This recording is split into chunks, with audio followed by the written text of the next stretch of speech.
স্বাস্থ্য আর নিউট্রিশন পাবে, শরীরও স্ট্রং হবে, অল্প খেলেই পেট ভরে ডাইজেশন ঠিক রাখে। MDH সোয়াটিন, আসল প্রোটিন। MDH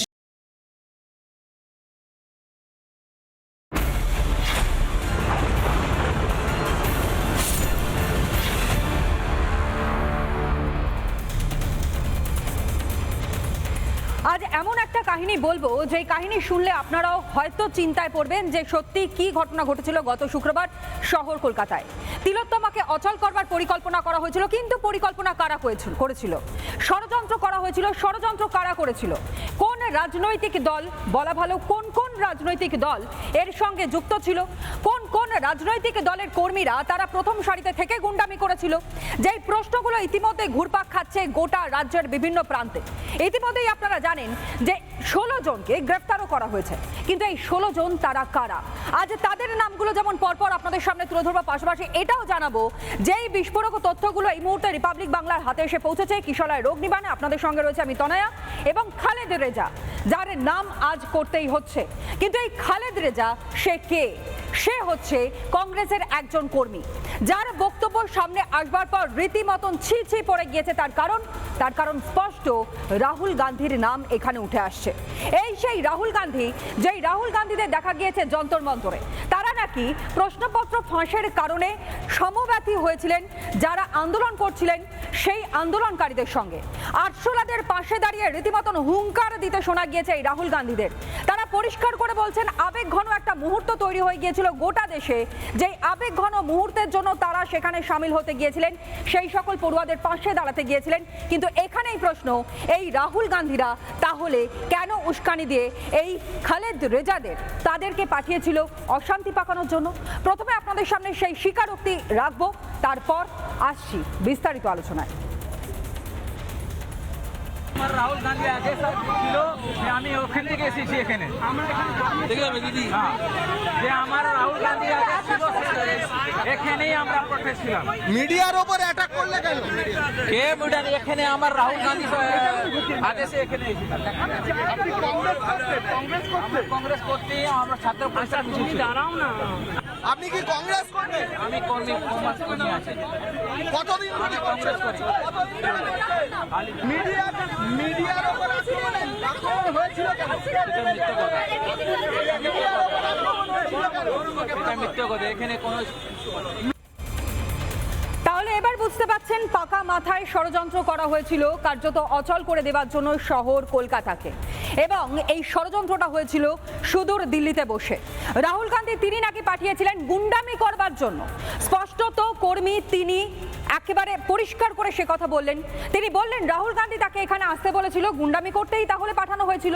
যে এই প্রশ্নগুলো উঠে আসছে, আর এই প্রশ্ন নিয়েই ধীরে ধীরে এগিয়ে যাব। তার কারণ কিশোরের অগ্নিবাণে আজ প্রথম অগ্নিবাণী থাকছে যে একেবারে সবাই মিলে কোথাও না কোথাও গিয়ে চক্রান্ত করেছে, ষড়যন্ত্র করেছে, একটা অচলাবস্থা তৈরি করবার চেষ্টা করা হয়েছে, জানিয়ে রীতিমতন ছিছি পড়ে গিয়েছে। প্রথম অগ্নিবাণ আপনাদের জন্য। প্রথম প্রশ্নই আসছে, দিল্লিতে বসেই ধর্মতলায় বেয়াদপির ষড়যন্ত্র করা হয়েছিল কি? দিল্লিতে বসেই বেয়াদপির ষড়যন্ত্র, ধর্মতলায় যেই ষড়যন্ত্র করা হয়েছে সেই বেয়াদপির ষড়যন্ত্র পাকা মাথা দিল্লিতে বসেই কি করা হয়েছিল? সেই চক্রান্তই কি করা হয়েছিল যাতে একটা অরাজক পরিস্থিতি সৃষ্টি করা যায়, যাতে কোথাও না কোথাও গিয়ে বেকায়দায় ফেলা যায় গোটা রাজ্যের মানুষকে? এবং এই নিয়েই কিন্তু আমরা ধীরে ধীরে আলোচনা এগিয়ে নিয়ে যাব। কিন্তু তার আগে আরও একটা বিষয় আপনাদেরকে বলে রাখি, শুধুমাত্র কংগ্রেস তারা যে এর পেছনে রয়েছে তা তো নয়। এর আগেও আমরা দেখেছি যে সেখানে শেকুমাকু যারা রয়েছে, অর্থাৎ সেখানে সিপিএম এর যেমন একটা ভূমিকা রয়েছে, তৃণমূল কংগ্রেসের একটা ভূমিকা রয়েছে, কংগ্রেসের একটা ভূমিকা রয়েছে, এবং কোথাও না কোথাও গিয়ে হয়তো জামাতিদেরও একটা ভূমিকা রয়েছে। আজকে এই প্রশ্নটা কি কারণে করছি তা ধীরে ধীরে আরো পরিষ্কার হবে। যেই 16 জনকে গ্রেফতার করা হয়েছে তারা কারা, তাদের পরিচয়টাই আজ আপনাদের সামনে দেব। তারা কোথাকার বাসিন্দা, তাদের নাম কি, তাদের ধাম কি, তারা কি করে কি না করে, তাদের বয়স কত। এই যে ছাত্র আন্দোলনকে কেন্দ্র করে শুধুমাত্র তাদেরকে সামনে রেখে এই সকল ছাত্রদেরকে মগজ ধোলাই করে তাদের হাতিয়ার করে যেভাবে সংবাদ মাধ্যমের কর্মীদেরকে মারধর করা হয়েছিল, যেভাবে একটার পর একটা ভয়ঙ্কর পরিস্থিতির সম্মুখীন হতে হয়েছিল যারা সত্যি সেই সময় গিয়েছিলেন, পথে নেমেছিলেন আন্দোলন করতে, সেই সকল পড়ুয়াদের সেটাও কিন্তু সবথেকে বড় প্রশ্ন চিহ্নের মধ্যে এসে দাঁড়াচ্ছে। আর এখান থেকে অবশ্যই যারা অতিথিরা আমাদের সঙ্গে রয়েছেন সেই অতিথিদের সঙ্গে আমরা কথা বলবো, জানবার চেষ্টা করবো পরিস্থিতি কোন জায়গায় রয়েছে। প্রথমে তাদের পরিচয় পর্ব সারবো, কিন্তু এই মুহূর্তে আমাদের সঙ্গে রয়েছেন মূলত কংগ্রেসের প্রাক্তন বিধায়ক। তার কাছে আমার প্রথম প্রশ্ন থাকবে, তার কারণ যখন কংগ্রেসের নাম আজ এখানে উঠে আসছে তখন কংগ্রেসের ভূমিকা নেই এটা কিন্তু কোনোভাবেই বলা যায় না। আর যখন কংগ্রেসের নাম উঠে আসছে তখন খুব স্বাভাবিকভাবে এই দায় এবং দায়িত্ব নিতেই হবে। মিল্টন রশিদ আমাদের সঙ্গে যখন রয়েছেন, কংগ্রেসের প্রাক্তন বিধায়ক, আপনার কাছে প্রথম প্রশ্নটা আসবে যে কংগ্রেসের নাম ঠিক কী কারণের জন্য সামনে আসলো? রাহুল গান্ধী তিনি নাকি পাঠিয়েছিলেন, কি কারণের জন্য তিনি পাঠিয়েছিলেন সেই বার্তাও তো আজ অস্বীকার করবার মতো নয়। তার কারণ রেজা পরিষ্কার করে বলেছে যে সম্পূর্ণভাবে কথায় এসেছে, এবং কার কথায়, সেটা হচ্ছে রাহুল গান্ধী। আমি একটা কথা বলছি যে রাহুল গান্ধী গোছের নেতারা বা মোদিজি গোছের নেতারা এরা যদি আন্দোলন করতে হয় তো এই বিচ্ছিন্ন কোনো একটা ছেলেকে, সে কত বড় কংগ্রেসী আমি জানি না, তবে আপনাদের সামনে বলেছে যখন, এখন আমরা বলছি সে কোন পার্টির কোন গোছের নেতা বা কোন গোছের কর্মী এটা আমার জানা নেই, আপনাদের মুখ থেকেই শুনলাম, টিভিতে দেখলাম। তো রাহুল গান্ধী অধীর চৌধুরীকে না বলে, আমাদের শুভঙ্কর সরকারকে না বলে, প্রদীপ ভট্টাচার্যকে না বলে, আমাদেরকে না বলে সেই সমস্ত ছেলেকে দিয়ে আন্দোলন করবে, এটা ঘোড়া কিন্তু হাসবে। কারণ রাহুল গান্ধী নিজে একটা আন্দোলন করছে। ঘোড়া ডিঙিয়ে ঘাসটা কারা খাচ্ছে, খুব স্পষ্ট প্রশ্ন। কারণ সে বলছে রাহুল গান্ধী প্রথমে দিল্লিতে যন্তর মন্তরে যে ছবিটা আমরা দেখেছি সেখান থেকে আঁচ ধীরে ধীরে শহর কলকাতায় এসে পৌঁছেছে, তাহলে এখানে অধীর রঞ্জন চৌধুরীর কথা শোনা হবে নাকি রাহুল গান্ধীর কথা শোনা হবে? এই সমস্ত ছেলেরা রাহুল গান্ধীর কাছে যেতে পারে কিনা আমার সন্দেহ আছে। যদি সে কংগ্রেস করেও সে রাহুল গান্ধীর কাছে পাশে দাঁড়াতে পেয়েছে কিনা সারা জীবনের মধ্যে, এটা আমার কিন্তু সন্দেহ অতীত আছে। কারণ আমরাই রাহুল গান্ধীকে দেখা করতে গেলে আমাদেরকে 10 দিন সময় নিতে হয়। তাই রাহুল গান্ধীকে যদি পাঠাতে হয় তা আমাদেরকে বাম ফ্রন্টের মিছিলে লোক পাঠিয়ে গন্ডগোল করতে হবে। সেই পরিস্থিতি ভারতবর্ষে আমাদের এখন হয়েছে। আমাদের নিজস্ব মিছিল, নিজস্ব মিটিং, নিজস্ব আন্দোলন বাদ দিয়ে আপনাদের মিটিং মিছিল যেটাই আপনারা করেন না কেন সেখানে কজন লোক হয়? হাতে গোনা লোকজন হয়। অনেকে তো বলে কংগ্রেস নাকি জীবাশ্ম হয়ে গিয়েছে। বলি আমাদের 50টা লোক হোক, কিন্তু আমাদের কংগ্রেসের বিচারধারা অনুযায়ী আমরা আন্দোলন করি। আমরা 5000 লোক হলেও আমরা বিচারধারা অনুযায়ী আমরা আন্দোলন করি। আমাদেরকে কখনো কাউরি মিছিলে গিয়ে কোন বিচারধারার কথা বলছেন এটাই বোঝাটা খুব মুশকিল হয়ে যাচ্ছে মিল্টন সাহেব। তার কারণ যেই ব্যক্তিকে ধরা হয়েছে, যাকে গ্রেফতার করা হয়েছে, সে পরিষ্কার করে বলছে রাহুল গান্ধীর কথাতেই নাকি সে সেখানে এসেছে, সে সেখানে গুন্ডামি করতে এসেছে। আপনারা স্টেপ নিয়েছেন, আপনারা এর বিরোধিতা করে পথে নেমেছেন। সকাল থেকে তো এই খবর প্রত্যেকটা চ্যানেল দেখাচ্ছে। আমি আপনার কথা মানছি, কিন্তু এটা ঘোড়াতেও হাসবে যে রাহুল গান্ধী ওকে সিপিএম এর মিটিং এ পাঠিয়েছে গন্ডগোল পাকানোর জন্য। কেন আমাদের মিটিং নেই, আমাদের প্রতিবাদ হচ্ছে না? সিপিএম আর কংগ্রেস কি আলাদা? পূর্ববর্তী যে কটা ইলেকশন হয়েছে সেখানে তো সিপিএম কে কংগ্রেসকে ধরতে হয়েছে হাত, আর না হলে কংগ্রেসের রীতিমতন এই কাস্তে হাতুড়ি ধরতে হয়েছে, এটাই ভরসা। আমরা প্রয়োজন ভিত্তিতে অবশ্যই জোট করেছি, জোট করব, আগামী দিনেও জোট হতে পারে। এর মধ্যে কোনো দ্বিধাদ্বন্দ্ব নেই, না কখনোই না। আমাদের আপনি আজকে 10 বছর পরে একটা ইস্যু পেয়েছে, 10 বছর পরে, আমি খুব দায়িত্ব নিয়ে বলছি, সেটাও আবার রাহুল গান্ধীর নাম নিয়ে ইস্যু। অতএব এই ছেলেটা আমাদের নয়, এখনো আমাদের পশ্চিমবঙ্গের কোন নেতা সাউট করতেই পারছে না, তা আমরা কি বলবো এখানে বলুন? বেশ, অর্থাৎ একটা বিষয় স্পষ্ট যে কংগ্রেস সবকিছু দেখবার পরও তারা কোথাও না কোথাও গিয়ে প্রচ্ছন্নে হলেও সিপিএম কে মদত দিচ্ছে। যেই কারণের জন্য যখন এই কনফারেন্স সামনে আসলো, যখন পরিষ্কার করে অভিযুক্ত বলল যে রাহুল গান্ধী আমাকে ইনস্ট্রাকশন দিয়েছে, রাহুল গান্ধীর কথাতেই সে সেখানে এসেছে, তারপরেও কংগ্রেসের পক্ষ থেকে, অন্ততপক্ষে প্রদেশ কংগ্রেসের পক্ষ থেকে কোন রকমের কোনো পদক্ষেপ নেওয়া হয়নি। আপনি আমাদের সঙ্গে থাকুন, এখানে একটা গ্রাফিক্স আপনাদের সামনে আমরা তুলে ধরবো, একটু দেখানোর চেষ্টা করবো যে এই প্রশ্ন ফাঁস কাণ্ড জানিয়ে যন্তর মন্তরে রীতিমতন কংগ্রেসের তরফ থেকে প্রোটেস্ট করা হয়েছে। তারা সেই সকল ককরোচ আর্মসদের পাশে গিয়ে দাঁড়িয়েছে, সেই সকল আরশোলাদের পাশে দাঁড়িয়েছে, এমনকি সেখানে দাঁড়ানোর পরও কোথাও না কোথাও গিয়ে তাদের এটা মনে হয়নি যে এই ইন্ডি জোটের একাংশের নেতৃত্বে যেই রাজ্যগুলো রয়েছে সেখানেও এরকম প্রশ্ন ফাঁসের ঘটনা ঘটেছে। কিন্তু সেখানে তাহলে কি পদক্ষেপ নেওয়া হয়েছে? গ্রাফিক্যালি যে ছবিগুলো আপনাদের সামনে রেখেছি, দেখুন ফাঁস কোন কোন প্রশ্নগুলো কোন কোন জায়গায়। পাঞ্জাবের ক্ষেত্রে বলি, শিক্ষক নিয়োগ পরীক্ষা এবং সেই পিটিইটি, সেখানে যেমন নিয়োগে দুর্নীতি হয়েছে, পাশাপাশি ফার্মেসি অফিসার নিয়োগের পরীক্ষাতেও দুর্নীতি হয়েছে। দ্বাদশ শ্রেণীর পরীক্ষা এবং ইংরাজি পরীক্ষা, সেখানে প্রশ্ন ফাঁসের অভিযোগ সামনে আসে। তাহলে এক্ষেত্রে সেই পাঞ্জাবের শিক্ষামন্ত্রী যে রয়েছে তার পদত্যাগের দাবি, সেই দাবিতে কংগ্রেস এবং ইন্ডি জোটের যারা সদস্যরা রয়েছে তারা সরব হবে তো? পরে প্রশ্ন থাকছে যেখানে কেরালা, সেখানেও কিন্তু পিএসসি পাবলিক সার্ভিস কমিশনের পরীক্ষার ক্ষেত্রেও রীতিমতন প্রশ্ন ফাঁসের অভিযোগগুলো সামনে উঠে আসে। সেক্ষেত্রে সেইখানে যারা শাসনে রয়েছে সেই শাসক দল তারা পদক্ষেপ নেবে তো?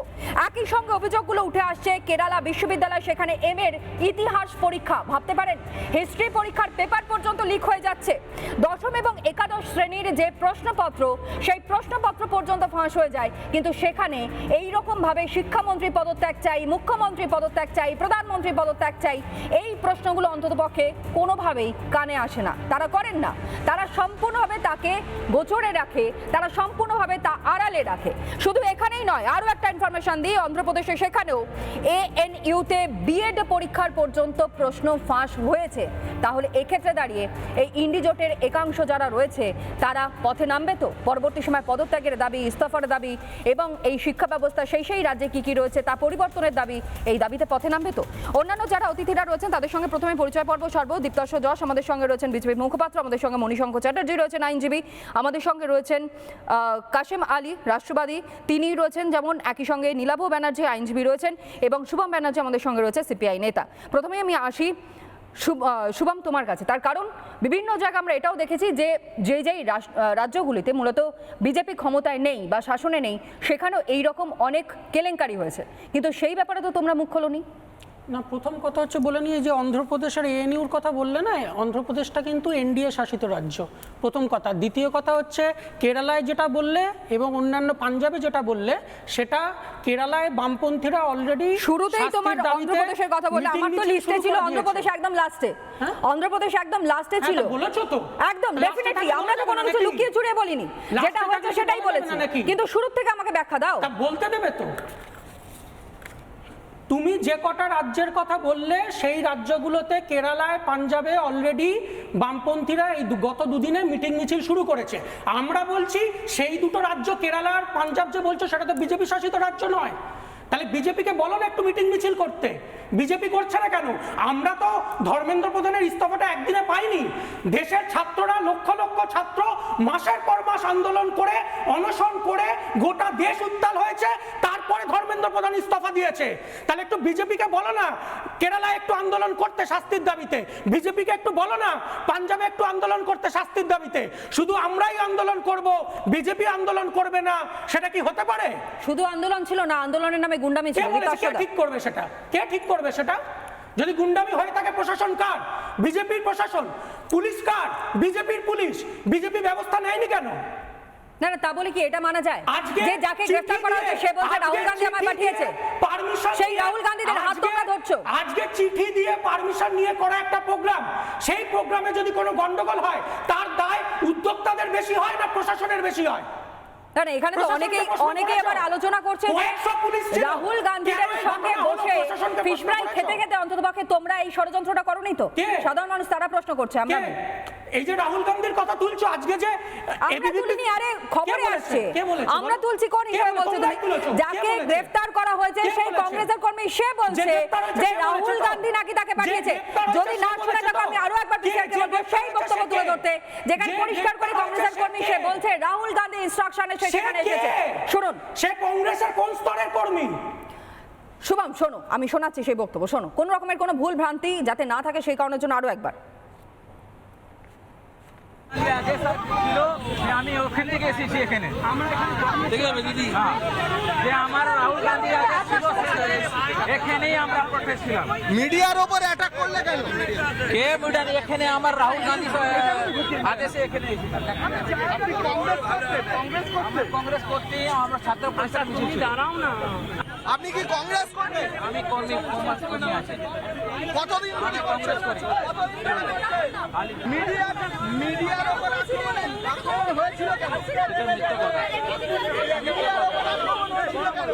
এটা মিথ্যা কথা, এখানে কোনো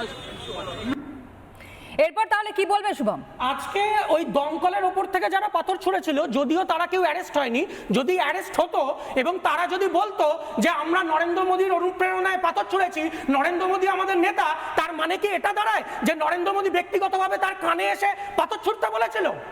যে ধরা পড়েছে সে কংগ্রেসের কোন স্তরের কর্মী?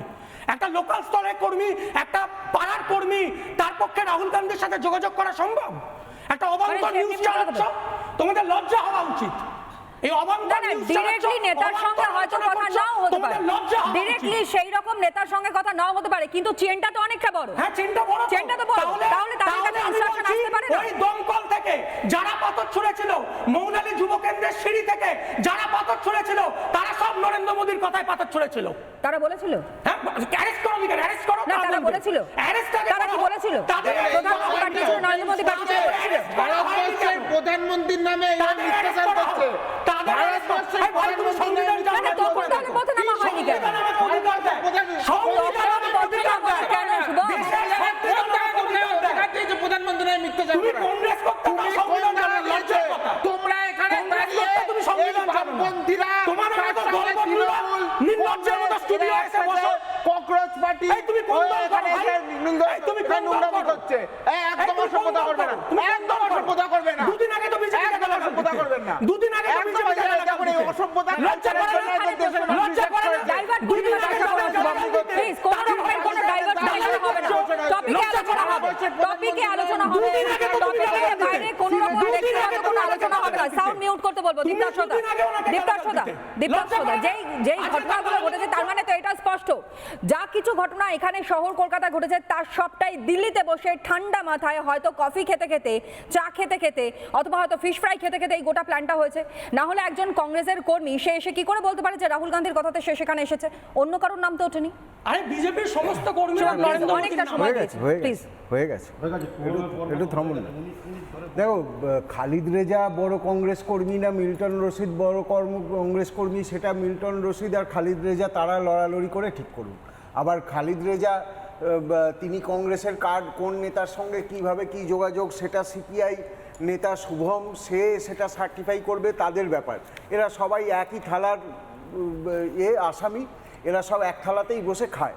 আজকে তুমি একটা জিনিস ভাবো যে কেন পরিকল্পিতভাবে সাংবাদিকদের ওপরেই আক্রমণ করা হলো।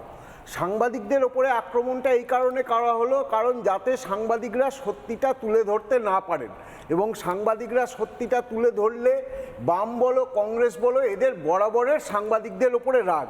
আমি একটা ঘটনা মনে করাবো, এত হাল ফিলালের কর্ণাটক পাঞ্জাব কেরালা নিয়ে তো ছেড়েই দাও, আমি একদম লিখে দিতে পারি এই নিয়ে বাম বলো কংগ্রেস বলো কেউ কোনো আন্দোলন করবে না, এরা কেউ কোনো কথা বলবে না না। এবং কেরালায় তো আরো কেরালায় মিছিল, আরে ভাই থামো না, অনেকক্ষণ বলেছো, এবার শোনো না, একটু শুনে নাও।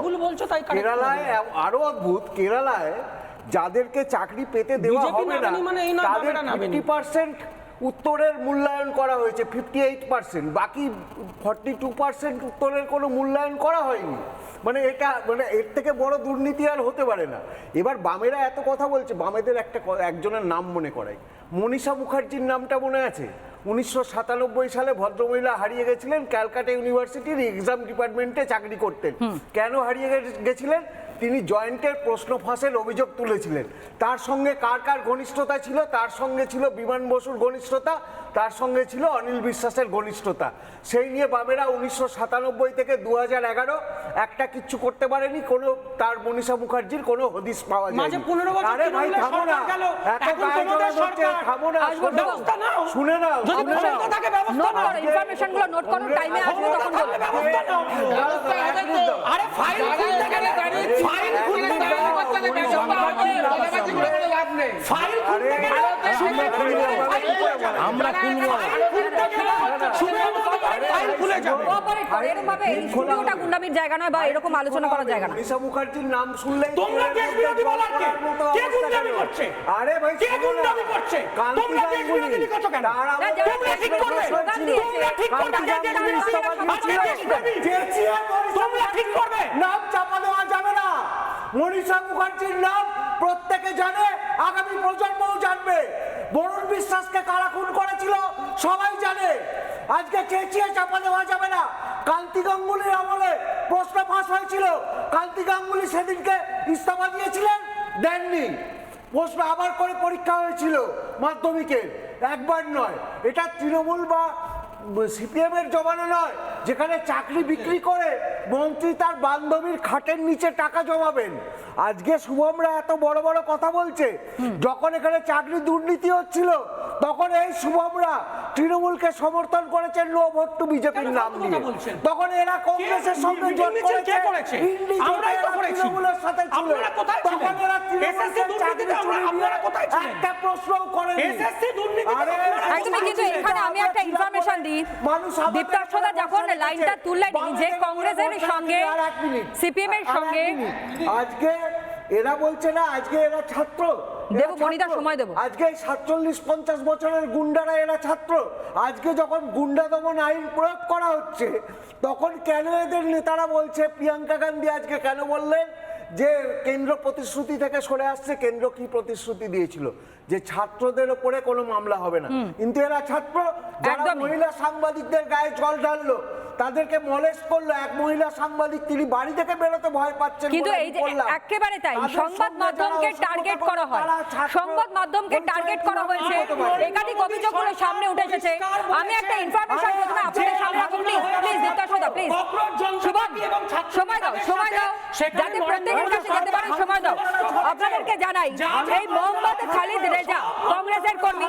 দ্বিতীয়ত আপনাদেরকে জানাই, কলকাতায় যে সাংবাদিক হেনস্থা করা হয়েছে, মারধরের ঘটনা ঘটেছে, ভাঙড় থেকে গ্রেফতার করা হয়েছে সিপিআইএম এর কর্মী জাহির উদ্দিন মাল, যাকে ওরফে বলা হয় সোনা। তৃতীয়ত আপনাদেরকে জানাই, পুলিশের জালে তৌহিদি নেতা, পুলিশের জালে তৌহিদি জনতা সংগঠনের নেতা শেখ সালমান। আর এরই সঙ্গে আরো একটা ইনফরমেশন আপনাদের সামনে রাখবো। কি কারণের জন্য কথাটা বলছিলাম, যে দেশবিরোধী ষড়যন্ত্রে কার্যত শুধুমাত্র বাম, তৃণমূল, কংগ্রেস এরা জড়িত নয়, কোথাও না কোথাও গিয়ে হয়তো জিহাদিরা তারাও জড়িত রয়েছে।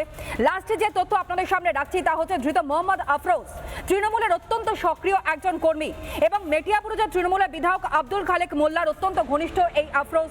শুধু আফরোজই নয়, একই সঙ্গে ধৃত জামির আহমেদ, তৃণমূল কংগ্রেসের কর্মী, পশ্চিমবঙ্গ তৃণমূল কংগ্রেসের সংখ্যালঘু সেলের সহসভাপতি ফরিদ খানের অত্যন্ত ঘনিষ্ঠ।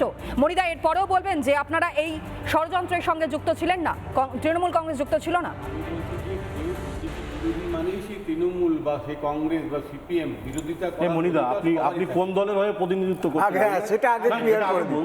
আগে সেটা ক্লিয়ার করে দিন। না মনিদা, তাহলে আমাদের বলুন, আগে সেটা ক্লিয়ার করে দিন। শোনার জন্য আপনি কোন তৃণমূল? আপনি কোন তৃণমূল বলুন দাদা। আমরা যখন ডিবেট করতাম, পরিষ্কার করে দিন। না তৃণমূল করতে হবে কে বললো? দাদা, তৃণমূল না করলে কি বিজেপি বিরোধিতা করা যায় না? মৃত তৃণমূল না ধৃত মানে আমি বলছি না, এটা খুব কনফিউশনাল জায়গা। নেত্রীকে পর্যন্ত বলতে হয় যে আসল তৃণমূল। আমার একটা উপরে নাম উঠছে আইনজীবী হিসাবে, হ্যাঁ আমার একটা নিজস্ব প্রফেশন আছে, সেই প্রফেশনের থেকে আমি কথা বলি না। একটু শুনি, একটু শুনি, নিশ্চয়ই প্লিজ একটু প্রতিনিধি শুনি। লেখা রইতো, যথেষ্ট বুদ্ধিমান সেটা দেখবে নিশ্চয়ই। আমি বলছি যে এই যে আমরা যখন ডিবেট করতাম অনেকদিন ধরে, দিনের পর দিন ডিবেট করতাম, যখন কামদুনি নিয়ে আলোচনা হতো, যে আরজিকর নিয়ে আলোচনা হতো, আমরাও বলতাম হাতরাস, উন্নাও হাতরাস, সেগুলো নিয়ে যখন আলোচনা করতাম তখন বলতো উদাহরণের ব্যাপারে যাবেন না, আপনি আপনারটা বলুন। আজকে আমি সেই রিপাবলিককেই দেখছি যে একটা ঘটনা ফাঁস হয়েছে বলে কতগুলো রাজ্যের ফাঁসকে সারাদিন ধরে খুঁজে খুঁজে খুঁজে খুঁজে বের করেছে। আমি বলছি ইনফরমেশন দেওয়াটা কি ভুল মনিদা? প্লিজ আমাকে শেষ করতে দিন, আমাকে শেষ করতে দিয়ে কথা বলুন। আমার একটা খুব সহজ প্রশ্ন মনিদা, যে ইনফরমেশন দেওয়াটা কি ভুল? না না একদম ভুল না, ভুল না তো। আমি বলছি আমরা আজকে একটা ইনফরমেশন দিয়েছি, তাতে আপনাদের গাত্র জ্বলা হচ্ছে। আপনারা তো প্রত্যেকটা সময় বাইরের রাষ্ট্র, দেশ বলুন, বাইরের রাজ্য বলুন, তা তুলে আনতেন। স্যালমন্ডে জুরিসপ্রুডেন্সে একটা ইকুইটি ফ্যালাসি আছে, সেটা হচ্ছে he who comes must come with the clean hand. যদি কেউ ইকুইটি চায় তাকে পরিষ্কার হাত নিয়ে আসতে হবে। আমি বলছি একদমই ভুল না, কিন্তু যদি আগে কেউ বলে থাকে তখন যদি তাকে প্রতিবাদ করে এটা বলা উচিত নয়। মানে একই জিনিস যদি প্রত্যেকটা দিন প্রত্যেকে বলে এসে তাহলে খুব মনোনাস লাগে, বিশ্বাস করুন। ধর্মতলায় যে ঘটনাটা ঘটেছে আমি বিশ্বাস করি এটা জঘন্য ঘটনা ঘটেছে একটা, এটা একদমই ধর্মতলায় ঘটনাটা ঘটেছে একদম জঘন্য ঘটনা ঘটেছে, জুতো চোরাচুরি, সাংবাদিকের উপর অত্যাচার। কিন্তু একটা জিনিস ঠিক করতে হবে যে এই ঘটনাগুলো তো তৃণমূল আমলে ঘটতো বলে বিজেপি বলেছিল, আমরা আসার পর আর কিচ্ছু হবে না। ইন্টেলিজেন্স কোথায় গেল, আইবি রিপোর্ট কোথায় গেল? তার মানে কি আমি বলছি আমি একটা যদি আমি একটু উত্তরটা নিয়ে নিই, সবাইকে সময় দেবো। যখন আমি তো বলবে তো, যখন আমি যদি একটা মিটিং করি আমাকে যদি কেউ না দেয়, দেখছি আমি হাইকোর্ট থেকে পারমিশন আনতে হচ্ছে। তাহলে এইরকম যদি জমায়েতে একটা উইদাউট পারমিশনে করা যায় তাহলে তো কেউ আর পারমিশন নিতে যাবে না। শেষে আমি বলবো এই যে শুভমরা এত লাফাচ্ছে যে জালটা ফাঁস হয়ে যাবে। দিল্লিতে যে লাস্টে এই ধরনের গুলো মেনে নেওয়া হলো, তার মানে ঠিক করেছিল এতগুলো লাশ পড়বে, এরকম প্রতিবাদ হবে, 15 দিন 20 দিন যাবে, তারপর আমরা মেনে নেবো। তাহলে প্রথমে মেনে কটা লাশ পড়েছে, প্রথমে আন্দোলনে কটা লাশ পড়েছে, কটা গুলি চলেছে, কজনকে মারা হয়েছে, একি নন্দীগ্রাম আন্দোলন? এটা তো সরকার নয় যে নন্দীগ্রাম আন্দোলনে বক্তব্য আমাদের কাছে এসে পৌঁছেছে যে আপনারা হয়তো দেখেছেন, কিন্তু কি কারণে সেদিনের ওই আন্দোলনে এই সকল ব্যক্তিদেরকে দেখা গিয়েছিল, কি কারণে তারা সেখানে গিয়েছিল? তারা কি আদৌ পড়ুয়া? তারা কি পড়াশোনার সঙ্গে যুক্ত রয়েছে? কোন কলেজ ইউনিভার্সিটি কোন জায়গায় তারা কি এখনো পর্যন্ত অধ্যাপনা করছে বা পড়াশোনা করছে? কি কারণের জন্য তারা গিয়েছিল আগে শোনাবো, শুনুন। ইন্টেলিজেন্স কি করছে? একটাও দেখাতে পারবেন না, একটাও দেখাতে পারবেন না। কি উস্কানি দিয়েছি? কত টাকা পেয়েছি? কি উস্কানি দিয়েছি? কি উস্কানি দিয়েছি? প্রশ্নের উত্তর দিন, প্রশ্নের উত্তর দিন, প্রশ্নের উত্তর দিন না। তাহলে কি মিথ্যা? প্রশ্নের উত্তর দিন না, তাহলে কি মিথ্যা হয়ে গেল? মিথ্যা কত নিট হয়ে গেল, নিট পরীক্ষা হয়ে গেল। তুমি নিট পরীক্ষা উত্তর কই? তুমি নিট পরীক্ষা কোথায়? তুমি নিট পরীক্ষা মিথ্যে নিউজ অপপ্রচার আন্দোলন করে তুমি নিট পরীক্ষা দিচ্ছ, তুমি নিট পরীক্ষা বদনাম করা যাবে না। এত সাহসীরা কোত্থেকে পাচ্ছে বলুন তো কাশিম দা? সব থেকে বড় কথা, কাদের হাত মাথায় রয়েছে যে কারণে যেন এতটা বেপরোয়া? কেউ ইন্টারাপ্ট করবেন না মনীষদা, এই না করবেন না। সোম ভাই, আমিও তোমার ব্যাপারে বলিনি, মনীষদাও না মনীদা আমি হালকা করেছি। আচ্ছা, আমরা একেবারে আলোচনা আসি, সময় খুব কম তো। ডিম ছোঁড়া যদি বাংলার সংস্কৃতি না হয়, তাহলে নিশ্চয়ই সাংবাদিক আন্দোলনের নামে সাংবাদিকদের উপরে জলের বোতল, ঝেঁটা, জুতো, ইট বৃষ্টি করাও এটা বাংলার সংস্কৃতি নয়, তাই তো? একদমই নয়। আমরা দেখেছি বাংলাদেশ যখন উত্তাল ছাত্র আন্দোলনের নামে সেখানে তহিদি জনতা বলে একটি জামাতি সংগঠনদের শাখা সংগঠন সেখানে আন্দোলন হয়েছিল। আজকের সেই বাংলাদেশের চিত্রটা আমরা কলকাতায় দেখব। তহিদি জনতার কোনো এক নেতা, তার নাম সালমান, ঢেড়ে খোকা, সে কবে ছাত্র হলো? আফরোজ তৃণমূল কংগ্রেসের প্রশ্রয়ে সেখানকার এমএলএ আব্দুল খালেক মোল্লার কাছাকাছি সবসময় ছবি তার দেখতে পাই। সে কবে ওই ঢেড়ে খোকাটা ছাত্র হলো? আন্দোলন করুন গণতান্ত্রিক পদ্ধতিতে, গণতান্ত্রিক রাস্তায়, গণতান্ত্রিক সবাবস্থানের উপরে, আমাদের তাতে কোনো আপত্তি নেই। কিন্তু আন্দোলনের নামে বলবেন কাশ্মীর মাঙে আজাদি, আফজাল হাম শর্মিন্দা হ্যায়, তেরা কাতিল জিন্দা হ্যায়, কাশ্মীর মাঙে আজাদি। কোথাকার আজাদি? কোন আজাদি? ভারতবর্ষ স্বাধীন হচ্ছে 74 বছর হয়ে গেল। আমরা বাংলার কৃষ্টি, কালচার, সংস্কৃতি সমস্ত সব কিছুর ধারক বাহক। আজকে যাদবপুর ইউনিভার্সিটি থেকে যে ছাত্র আন্দোলনের নামে একাধিকবার দেশবিরোধী স্লোগান দেয়, আমি মাননীয় মুখ্যমন্ত্রী শুভেন্দু অধিকারীর কাছে একটা কথাই বলবো, একটা সার্জিক্যাল স্ট্রাইক হোক দেশবিরোধী শক্তির বিরুদ্ধে। কখনোই আমরা দেশের বিরোধী শক্তির কাছে মাথা নত করব না। তাই একটা ছন্দ আকারে যে বক্তব্য এখনো একই বক্তব্য বলে যাচ্ছে, ছন্দ আকারে বলি দাদা। বিজেপি আসার আগে আমার একই বক্তব্য নয় যে বাংলাদেশের লোক কেন বলবে, ডিফকেট কেন হবে, জামাতিরা কেন আসবে, আমরা বন্ধটা অনেক দূর অবধি পাচ্ছি। তো বিজেপি আসার আগে আপনারা ইন্টারাপ্ট আপনাদের মধ্যে এই প্রশ্নটা আসে না যে জামাতিরা কেন আসবে? দেশবিরোধী স্লোগান যারা দিচ্ছে তাদের বিরুদ্ধে অ্যাকশন কেন হবে না? ইউএপিএ ধারাতে তাদের বিরুদ্ধে কেন অ্যাকশন নেওয়া হবে না? সেই প্রশ্ন আপনাদের মধ্যে আসে না? বলেছেন, আমিও সুস্থভাবে বলতে প্লিজ। দেখবি যদি আয় রে আয় মেলা বসেছে, ধর্মতলায় দেশ বিরোধীরা খেলা বসিয়েছে, স্লোগান আর চিৎকারে বলছে ওরা আজাদি। আসলে ওদের পরিচয়, ওরা সবাই জিহাদি, ওরা সবাই ভারত বিরোধী। এদের কোনো জায়গা কাশেম, আমি একটা এদের লাইন কোনো বলছি। জায়গা নেই। আমি একটা আমার লাইন বলবো, nation, একটা লাইন উত্তর আমার একটা দেশ, লাইন।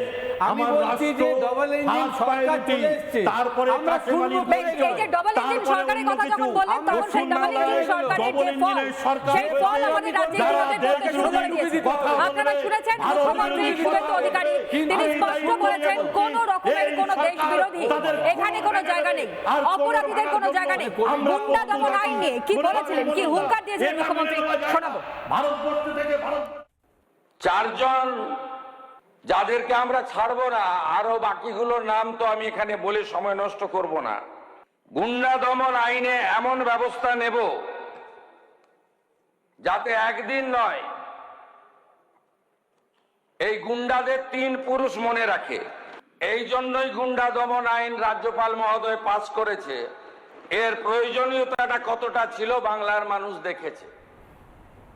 গুন্ডা দমন আইনে রাজ্যে পাশ হয়েছে বলেই তার সুফল রাজ্যের মানুষ পাচ্ছেন এবং তুরন্ত অ্যাকশন নেওয়া সম্ভব হয়েছে। নীলাভ, কিন্তু এরও তো বিরোধিতা অনেক সময় দেখেছি আমরা ইন্ডিজোটের, যারা অন্ততপক্ষে এই রাজ্যে এখনো পর্যন্ত রয়েছে ওই নেভা আলোর মতো, তারাও কিন্তু এর বিরোধিতা করেছিল। দেখুন, এখন আর ইন্ডিজোট বলতে কিছু নেই। এখন বাম, কংগ্রেস, তৃণমূল সহ সমস্ত এরা একজোট হয়ে হয়েছে নতুন একটা ফরমেশন, সেটা হচ্ছে ককরোচ পার্টি। ককরোচ পার্টির মদত আসছে কোথা থেকে? আসছে ডিপ স্টেট, চীন, পাকিস্তান থেকে। এদের কাজ কি? এরা ভাবছে ডিপ স্টেটের মদতে যেভাবে নেপাল, শ্রীলঙ্কা, বাংলাদেশে অশান্তি করেছে, ভাবছে ভারতেও সেটা করবে। কিন্তু ভারতবর্ষে একজন প্রধানমন্ত্রী রয়েছেন, তার নাম নরেন্দ্র দামোদর দাস মোদী। তাই যারা ভারতবর্ষে বসে ভারতের খেয়ে, ভারতের পড়ে, ভারতে বসবাস করে, তাদের বন্দে মাতরম বলতে অসুবিধা, তাদের ভারত মাতা কি জয় বলতে অসুবিধা, কিন্তু তারা ভাবছে ডিপ স্টেটের সাথে হাত মিলিয়ে তারা ভাবছে ভারতের মধ্যে অস্থিরতা তৈরি করবে, তাদের উপরে গুন্ডা দমন আইন লাগু হবে। তারা ভারতবর্ষে দাঁড়িয়ে, পশ্চিমবঙ্গে দাঁড়িয়ে সাংবাদিকদের উপর নিগ্রহ করছে, সাংবাদিকদের নিগৃহীত করেছে, তাদের উপরে গুন্ডা দমন আইন হবে। যারা ভারতে দাঁড়িয়ে বলে কাশ্মীর মানে আজাদি, ভারত এই টুকরে অঙ্গে, তাদের হাড় গড় টুকরো টুকরো করবে প্রশাসন। ভারতবর্ষের যদি কেউ মনে করে অঙ্গচ্ছেদ করবে, তাহলে ভারতের 140 কোটি মানুষ তাদের ছেলে কথা বলবে না। আজকে দেখুন, সারা পশ্চিমবঙ্গ খুঁজে সিপিআই এর এমএলএ এমপি দূরের কথা, পঞ্চায়েত মেম্বার খুঁজে পাবেন না। রাজনৈতিকভাবে অপ্রাসঙ্গিকে পরিণত হয়েছে। তারপরে যারা ভারত বিরোধিতায় এখনো থাকতে পারেনি, এরা এখনো বন্দে মাতরম বলতে পারবে না। আর কথা বললে তাদের পূর্বদের সম্পর্কে এখনো ব্যক্তিগত বিজেপির সংখ্যা বলা যাবে না, না পেরে যুক্তি দিতে না পেরে ব্যক্তিগত কোনো আক্রমণকে অন্ততপক্ষে প্রশ্রয় দেবে না রিপাবলিক বাংলা। কোনো ব্যক্তিগত আক্রমণ নয়। আলোচনাতে আমরা এসেছি, দেখো শুভম, সব থেকে বড় কথা, তুমি হতে পারো, মনিতা হতে পারে, এখানে যারা যারা উপস্থিত রয়েছে প্রত্যেক গেস্ট, তারা প্রত্যেকেই কিন্তু দেশের মানুষ। দেশকে সবার প্রথমে আমাদের রাখতেই হবে, এটা বাধ্যতামূলক। আমরা দেশের মধ্যে থেকে দেশের খেয়ে, দেশের পরে দেশের এগেনস্টে গিয়ে কথা বলতে পারি না। যারা দেশের এগেনস্টে কথা বলছে তাদের এগেনস্টে কথা বলার কিন্তু অধিকার প্রত্যেকের রয়েছে, উচিত এটা। উমর খালিদ কে ছিল শুভম? উমর খালিদ কে ছিল? একটা কলেজের বা বিশ্ববিদ্যালয়ের ক্যাম্পাসে দাঁড়িয়ে এইরকম ভাবে আজাদি আজাদি বলে চিৎকার করতে হয়, কিসের থেকে আজাদি চাইছিল না? যাদবপুরে এসে ভাই, যাদবপুরে আয়সা, তারা এইরকম প্রমাণ দেয় কেন? তুমি রাজনীতির কিছু বোঝো না? না, তুমি বোঝাও, বললাম তুমি বোঝাও। এরা সব বলে বোঝে। আমাকে, আমি একটা কথা পরিষ্কার করে বলে দিই, একদম রাজনীতির ভাষায় বলছি, রাজনীতির কথা বলছি। যে যেখানে আজাদি চাইবে, আজাদি চাইতেই পারে। বেশি আজাদি চাইলে তাদের বাবরি চুল ছেটে মাথা ন্যাড়া করে তাদেরকে ঘরের ভেতরে ঢুকিয়ে দেওয়া হবে। আমরা সবাই বিজেপি থেকে আজাদি চাই, আরএসএস থেকে আজাদি চাই। 1962 সালে ভারত চীন যুদ্ধে কারা চীনের সমর্থন করেছিল? আমরা দেশের পক্ষে ছিলাম। যুদ্ধে কারা সিপিআই এর তাদের মদতে ভারতে বসে রীতিমতো এরা মাথা চাড়া দিচ্ছে, ভারত বিরোধী, দেশ বিরোধী স্লোগান তুলছে। কিশোরের দ্বিতীয় অগ্নিবাণ আপনাদের জন্য, অবশ্যই আলোচনা আসবো, কিন্তু কিশোরের দ্বিতীয় অগ্নিবাণ আপনাদের জন্য। দেখুন, আসবো অগ্নিবাণ নাম্বার 2, যেখানে প্রশ্ন উঠে আসছে দেশের সুরক্ষার প্রয়োজন, ডিপ স্টেটের দালালদের শাস্তি। কি বলবেন এই বিষয়ে অবশ্যই গেস্টের থেকে আমি রিঅ্যাকশন নেব, কিন্তু দেশের সুরক্ষায় প্রয়োজন এবার ডিপ স্টেটের দালালদের শাস্তি, যারা রীতিমতন এখানে স্লিপার সেল হিসেবে কাজ করছে, যারা দেশের মধ্যে থেকে টুকরে টুকরে দেশ হয়ে যাক, দ্বিখণ্ডিত হয়ে যাক, সেই চক্রান্ত করছে, তাদের বিরুদ্ধে পদক্ষেপ নেওয়া অবিলম্বে প্রয়োজন কি প্রয়োজন না? শুভম বলো, অনেকক্ষণ ধরে তুমি চিৎকার আমি করছো, বলছি বলো। দেশের কোটি কোটি মানুষের আবেগের বুকে লাথি মেরে যারা রাম মন্দিরে চুরি করে তারা হচ্ছে দেশ বিরোধী। আমরা বলছি রাজ্যে মসজিদ ভেঙে, চার্চ ভেঙে যারা সাম্প্রদায়িক দাঙ্গা তৈরি করে নিরীহ মানুষের প্রাণ কেড়ে নিতে চায় তারা হচ্ছে দেশ বিরোধী। যারা মেহুল চস্কি, নীরব মোদীকে রাম মন্দির তৈরির সময় কারা বিরোধিতা করেছিল? দেশের সম্পদ বাইরে শুভম, তারা হচ্ছে দেশ বিরোধী। যারা আমার একটা সাধারণ প্রশ্ন, খেলোয়াড়দের যৌন হেনস্থা করে রাস্তায় ফেলে পেটায় তারা হচ্ছে দেশ বিরোধী। যারা মহাত্মা গান্ধীর খুনিকে মালা পরায় তারা হচ্ছে দেশ বিরোধী। যারা গোবিন্দ পানসারে, গৌরী লঙ্কেশ, নরেন্দ্র দাভোলকরের না না, সামনে কোনো নির্বাচন আছে নাকি? তুমি যে বক্তৃতা দিচ্ছ কন্টিনিউ, আমরা কমিউনিস্টরা কন্টিনিউ বক্তৃতা দিয়ে চলেছো। যারা রাজনীতি করি আমাদের রক্ত দিয়ে এই দেশ স্বাধীন হয়েছে, আমাদের রক্ত দিয়ে এই দেশের মাটি তাই জন্য নেতাজিকে নিয়ে আক্রমণ করেছে। তোমরা কত রক্ত দিয়েছো আরে ভাই শান্ত হয়, একটু জল খাও, ক্লান্ত হয়ে গেছে, জল খাও। ভাই বিজেপি আরএসএস দেশ বিরোধী বলার আগে নিজে একবার মনিদা আসবো, আমি সবাইকে সময় দিলে বললে পরে আওয়াজ পাওয়া যায়। চুপ করুন তো মনিদা, হ্যাঁ বলতে দিন, আপনার যখন বলার টাইম হবে কবিতা হলো তো আপনি বলবেন। আরে কবিতা হলো, যারা আরএসএস কে বলছে দেশ বিরোধী তারাই এখন দেশ বিরোধী। এই সার্জিল ইমাম, সাবানা আজমি, এই অরুন্ধতী রায়, এই রাহুল গান্ধী, পশ্চিমবাংলার মমতা বন্দ্যোপাধ্যায়, এরা ডিবেট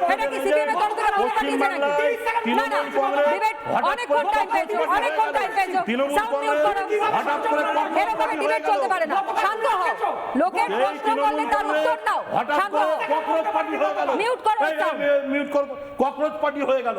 পশ্চিমবাংলায় শান্ত বাংলাকে অশান্ত করার চেষ্টা করছে, এটা হবে না, এটা পশ্চিম বাংলা। এখানকার মুখ্যমন্ত্রীর নাম শুভেন্দু অধিকারী।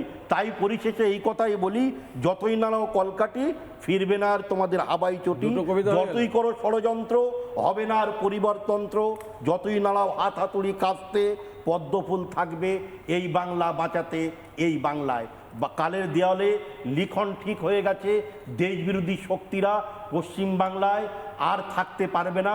পশ্চিম বাংলায় নতুন সকালে গুন্ডা দমন আইন হয়েছে, আর এই হদল বাচ্চাগুলো যদি মনে করে ছাত্র, এরা ছাত্র নয়, এরা দেশ বিরোধী শক্তি। এই দেশ বিরোধী শক্তি ক্রমাগত আমাদের কখনো রাষ্ট্রের শক্তিশালী হচ্ছে, যারা নেপথ্যে রয়েছে এই ইন্ডি জোটের কিছু কিছু ব্যক্তিরা বা কিছু কিছু পার্টির সদস্যরা, কিছু কিছু পার্টি যারা চাইছে যে কোনোভাবেই রাষ্ট্রকে একটু বিড়ম্বনার মধ্যে ফেলতে। এই বিষয়ে অ্যাকশন স্ট্রেট নেওয়া উচিত, আমরা প্রত্যেকে মনে করি। কংগ্রেসের এই সমর্থক আপনি হতে পারেন, প্রাক্তন বিধায়ক হতে পারেন, আপনারাও তো সেটা মনে করেন নাকি? 30 সেকেন্ড আপনার জন্য। অবশ্যই মনে করি যে ঘটনা সেদিনকে ঘটেছে সাংবাদিক ভাই বোনদের উপরে, তার তীব্র নিন্দা করি এবং তার কড়া শাস্তি আমরা দাবি করছি এবং প্রথম দিন থেকেই সেটা দাবি করছি।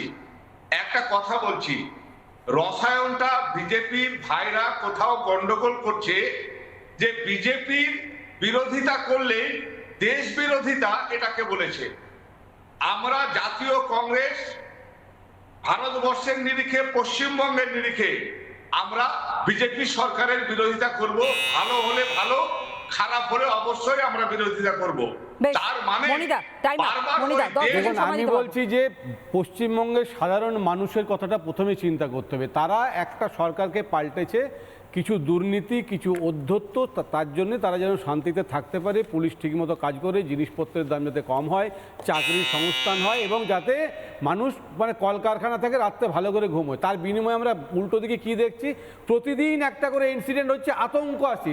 আমি বলছি কে কি পলিটিক্স করছে, আপনি বলেছেন সার্বিক উন্নতি দরকার, একেবারে মোক্ষম কথা।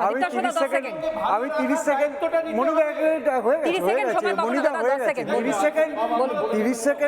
সেকেন্ড আমি দেখো, আমি কথা বলবো না, আমি পুতুল নাচাবো। তুমি দেখবে সিপিআই আর তৃণমূল তারা পুতুলের মতো নাচ থাকবে। নেতাজিকে দেশ তেজর কুকুর যারা বলেছিল তারা কি দেশপ্রেমী? রবীন্দ্রনাথকে বুর্জুয়া কবি যারা বলেছিল তারা কি দেশপ্রেমী? যারা গান্ধীজির মতের বিরোধিতা করেছিল তারা কি দেশপ্রেমী? যারা আম্বেদকরকে ভোটে অন্যায়ভাবে হারিয়েছিল তারা কি দেশপ্রেমী? বেশ। তারা দেশপ্রেমী। যারা উত্তরটা দেব, বাসন্তীর বিরুদ্ধে 10 সেকেন্ড। চীনকে সমর্থন একদম করেছিল অনুষ্ঠানের তারা শেষের কি দিকে সময় নেই দেশপ্রেমী? আমার কাছে। তারা 10 সেকেন্ড, দেশপ্রেমী তোমার, নয়। বলো, উত্তর দাও। তারা হচ্ছে বিজেপি দেশপ্রেমী। বারবার বলে সেই আসছে, জন্যই তারা আফজল গুরু আজ পর্যন্ত ওরা বলতে পারবে না সিপিআই এর কোন নেতা বলেছে, আজ পর্যন্ত বলতে পারবে না। কিন্তু এটা বাস্তব, সেটা হচ্ছে নেতাজিকে ওনাদের রাজ্য সভাপতি নোংরা আক্রমণ করেছেন, নেতাজিকে গুন্ডা বলেছে। এই পশ্চিমবঙ্গে দাঁড়িয়ে নেতাজিকে বিজেপি রাজ্য সভাপতি না না, সবাই মিলে চিৎকার করলে কি করে হবে কাশেমদা? নেতাজিকে কোনো জায়গায় বলা হয়নি।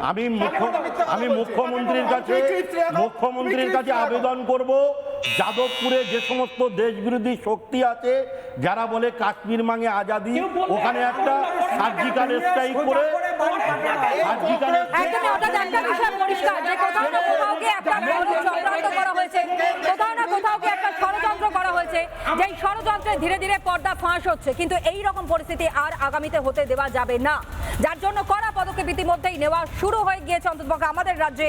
সেই ছবি আমরা দেখতে পেয়েছি, 16 জনকে অ্যারেস্ট করা হয়েছে। আজকের মতন আমাদের এখানে ডিবেট শেষ করতে হচ্ছে, ছোট্ট একটা বিরতির পর ফিরে আসছে, এখনই সঙ্গে থাকুন।